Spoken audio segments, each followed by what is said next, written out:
আসসালামু আলাইকুম ওয়া রাহমাতুল্লাহি ওয়া বারাকাতুহু।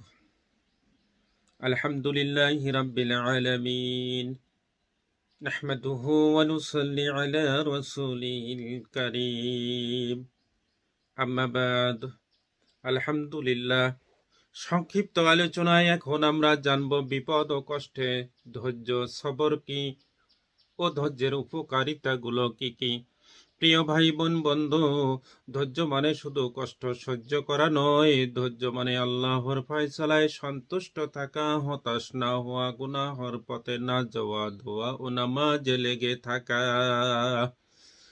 পবিত্র কোরআন সূরা বাকারার 153 নম্বর আয়াতে আল্লাহ তাআলা স্পষ্ট করে ঘোষণা করেন, হে মুমিনগণ, ধৈর্য ও সালাতের মাধ্যমে সাহায্য চাও।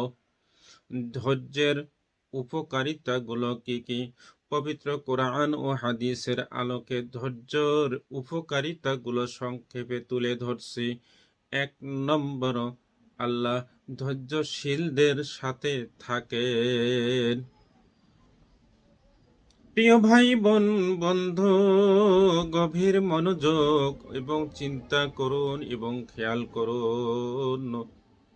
পবিত্র কোরআন সূরা বাকারার 153 নম্বর আয়াতে আল্লাহ তাআলা বলেন, নিশ্চয়ই আল্লাহ ধৈর্যশীলদের সাথে আছেন।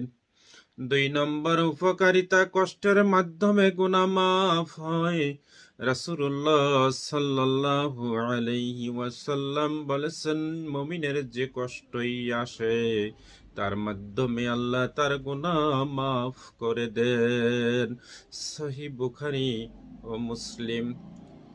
প্রিয় ভাই বোন বন্ধু, 3 নম্বর উপকারিতা, হিসাব ছাড়া পুরস্কার দেওয়া হবে। পবিত্র কোরআন সূরা জুমার 10 নম্বর আয়াতে স্পষ্ট করে আল্লাহ তাআলা ঘোষণা করেন, ধৈর্যশীলদের পূর্ণ প্রতিদান দেওয়া হবে হিসাব ছাড়াই। 4 নম্বর উপকারিতা, জান্নাতের সুসংবাদ আছে। আল্লাহ তাআলা পবিত্র কোরআন সূরা হুদ 23 নম্বর আয়াতে স্পষ্ট করে ঘোষণা করেন, তাদের ওই জন্য রয়েছে জান্নাত, তারা তাতে চিরকাল থাকবে। হে আল্লাহ, আমাদের সবাইকে ধৈর্যশীল বানাও এবং আমাদের কষ্টকে রহমতে পরিণত করো। আমিন, আল্লাহুম্মা আমিন ইয়া রাব্বিল আলামিন।